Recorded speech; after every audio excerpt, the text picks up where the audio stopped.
চিপাঝাৰৰ খেতি পথাৰত উৰিব ড্ৰোন কেন্দ্ৰীয় চৰকাৰৰ নমো ড্ৰোন ডিডি আঁচনিৰ অধীনত আৰু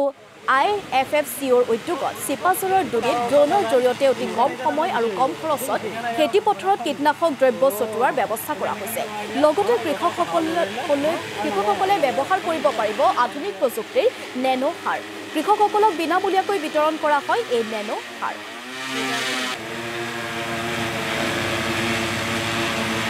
দৰং জিলাৰ আপোনাৰ কৃষকসকলৰ কাৰণে অতি সুখবৰ এটা আহিছে আমি ইফকোৰ ফালৰ পৰা বৰ্তমান ড্ৰোনৰ সুবিধা আমি খেতিয়কৰ মাজলৈ লৈ আনিছোঁ আগতে কি হয় আমি দেখিবলৈ পাইছিলোঁ কৃষকসকলে 16 লিটাৰ টেংকিয়ে পিঠিত লৈ স্প্ৰে কৰিবলৈ যথেষ্ট কষ্ট পাইছিলে